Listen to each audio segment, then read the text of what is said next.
வணக்கம்.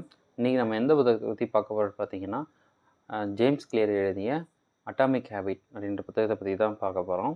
இந்த புத்தகத்தில எத பத்தி பேசியிருக்காங்கன்னு பார்த்தீங்கன்னா, நம்ம எல்லாருக்குமே ஒரு கோல் இருக்கும். நம்ம ஒரு எக்ஸாம கிளியர் பண்ணணும், இல்ல ஒரு கோடிங் கத்துக்கணும். இப்ப இருக்கிற பொசிஷன விட அடுத்த அ மேல போறதுக்கு ஏதோ ஒரு ஸ்கில்ல வந்து டெவலப் பண்ணிக்கணும். இல்ல ஃபிட்னஸ் ஆகணும், ஃபிட் ஆகணும் அப்படின்னு சொல்லிட்டு இந்த மாரி நெறையா நம்மளுக்கு கோல் இருக்கும். ஸோ இது எல்லாத்தையுமே நம்ம என்ன பண்ணுவோம், கொஞ்ச நாள் ட்ரை பண்ணுவோம்.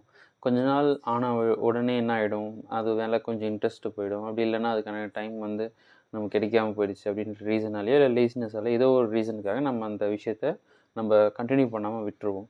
ஸோ அந்த மாரி நம்ம ஒரு கோல் வச்சுக்கிட்டு, அது ஒரு ஹேபிட்டா கிரியேட் பண்ணி, அந்த ஹேபிட் எப்படி கன்சிஸ்டன்ஸா கொண்டு போறது அப்படின்றத பத்தி தான் இந்த புத்தகத்தில போட்டிருக்காங்க. இந்த புத்தகத்தில ஒரு ஹேபிட்ட ஃபார்ம் பண்ணுறதுக்கும், அத கன்டின்யூ பண்ணுறதுக்கும், அது கன்சிஸ்டன்ஸியா கொண்டுட்டு போறதுக்கும் ஒரு 4 விஷயமா சொல்லியிருக்காங்க. ஃபர்ஸ்ட்டு என்ன சொல்லியிருக்காங்கன்னு பார்த்தீங்கன்னா, அந்த ஹேபிட் இருக்குதுன்னு பார்த்தீங்கன்னா, அந்த ஹேபிட்ட ஃபர்ஸ்ட்டு மேக் இட் ஆபியஸ் அப்படின்னு சொல்றாங்க. First make it obvious, then make it attractive, then uh make it easy, then make it satisfaction சொல்றாங்க. ஃபர்ஸ்ட்டு இதில மேக் இட் ஆபியஸ் அப்படின்னா எத சொல்றாங்கன்னு பார்த்தீங்கன்னா, நீங்க ஒரு விஷயத்த செய்ய ஆரம்பிச்சுட்டீங்க. இப்போ ஒரு ஹேபிட்ட கிரியேட் பண்ண ஆரம்பிச்சுட்டீங்க. பட் அந்த ஹேபிட்ட கன்சிஸ்டன்ஸியா கொண்டு போணும் அப்படின்னா, அந்த விஷயத்த செய்றதுக்கான விஷயங்கள பார்த்தீங்கன்னா, ரொம்ப ஈஸியாக்குங்க. அதாவது அ ஒரு இப்போ ஃபிட் ஆகணும்னு நினைச்சீங்க அப்படின்னா, உங்களுக்கு தேவையான ஃப்ரூட்ஸ், வெஜிடபிள்ஸ் எல்லாத்தையும் ஒரு வாரத்துக்கு தேவையானத உடனே வாங்கிட்டு வந்து வச்சுருங்க. ஸோ உங்களுக்கு அது ஈஸியா இருக்கும். எடுத்த உடனே இப்போ பசிக்குது எடுத்து சாப்பிட்றதுக்கு. இல்ல நீங்க ஒரு கோடிங் கத்துக்கணும்னு நினைக்கிறீங்க. பட் ஏதோ ஒரு ரீசனுக்காக இல்ல ஃபோன்ல ரொம்ப நேரம் டைம் வேஸ்ட் பண்றீங்க அப்படின்னா, நீங்க எந்த ஆப்ல அதிகமா டைம் வேஸ்ட் பண்றீங்களோ, அந்த ஹேபிட்ட அந்த அந்த ஆப்ப வந்து முடிஞ்சா அன்இன்ஸ்டால் பண்ணிடுங்க. இல்ல அப்படின்னா தள்ளி எடுத்துட்டு போய் கொஞ்சம் ஒரு ஒரு ஒரு ஃபோல்டருக்குள்ள போட்ட மாரி வச்சுருங்க. அப்ப எடுக்கிறதுக்கு கொஞ்சம் கஷ்டமா இருக்கும். அதனால அந்த விஷயத்த தள்ளி போடுவீங்க. அந்த மாரி ஒரு விஷயங்கள கொஞ்சம் தள்ளி போடுறதுனால, இல்ல அது மேக் இட் ஆபியஸ் ரொம்ப ஈஸியா இருக்கிறதுனால, ஒரு ஃபிட் ஆகணும் அப்டின்னா, நைட்டு தூங்கும்போதுமே தூங்க போகறதுக்கு முன்னாடியே நீங்க அந்த நாளைக்கு ஓட வேண்டிய ரன்னிங் ட்ரெஸ்ஸ போட்டுட்டு தூங்குங்க.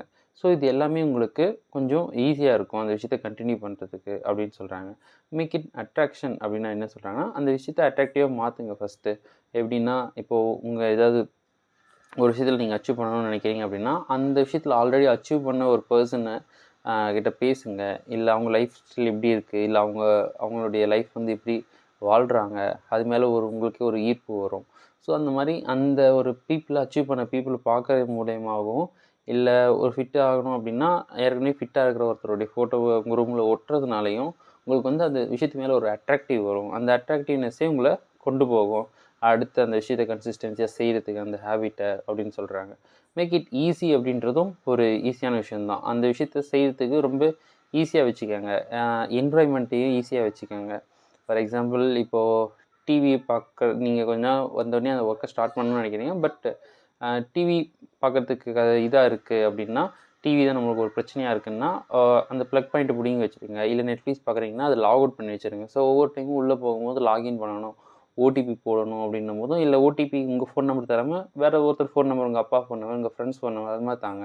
ஸோ ஒவ்வொரு டைம் ஓடிபி உள்ள லாகின் பண்ணும்போதும் வேற ஒருத்தர்கிட்ட கேட்கணுமே அப்படின்றதுக்காக அந்த விஷயத்த தள்ளி போடுவோம். அந்த மாரி விஷயங்களால நீங்க வந்து செய்யணும்னு நினைக்கிற விஷயத்த ஈஸியா செய்ய முடியும். அந்த மாரி மாத்த சொல்றாங்க.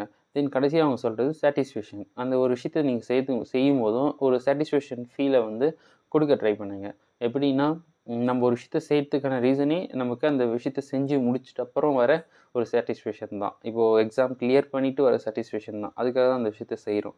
பட் அது ரொம்ப லாங் ப்ராசஸா இருக்கிறதுனால, இல்ல அது ரொம்ப தூரம் தள்ளி இருக்கிறதுனால, நம்ம அந்த விஷயத்த கன்டின்யூ பண்ணாம விட்டுடுறோம். ஸோ ஒரு விஷயத்த செய்யும்போதுமே, உடனே நம்மளுக்கு ஒரு சாட்டிஸ்ஃபேக்ஷன் கிடைக்கிற மாரி ஃபீல் பண்ணுங்க. ஃபார் எக்ஸாம்பிள் ஓரளவுக்கு படிச்ச உடனே, ஒரு ஈஸியான கொஷின் பேட்டர்ன்ல இருக்கிற கொஷின்ஸ எழுதி பாருங்க. அப்போ வந்து உங்களுக்கு எல்லாம் கரெக்ட்டான மாரி ஒரு சாட்டிஸ்ஃபேக்ஷன் கிடைக்கும். அப்படி இல்ல அப்படின்னா, நீங்க ஒரு விஷயத்த செய்றீங்கன்னா, டே கேலண்டர்ல போட்டு வைங்க. இப்போ ஒரு கேலண்டர்ல இந்த இந்த விஷயத்தெல்லாம் இன்னைக்கெல்லாம் பண்ணணும். டூ டூ லிஸ்ட் மாரி போட்டு வைங்க. ஸோ அந்த விஷயத்த இன்னைக்கு நான் கிட்டார் ப்ளே பண்ணிட்டேன் அப்படின்னா, கிட்டார் ப்ளே பண்ணிட்டேன். இன்னைக்கு நான் எக்சர்சைஸ் பண்ணிட்டேன் அப்படின்னா, அதுக்கு டிக் பண்ணுங்க.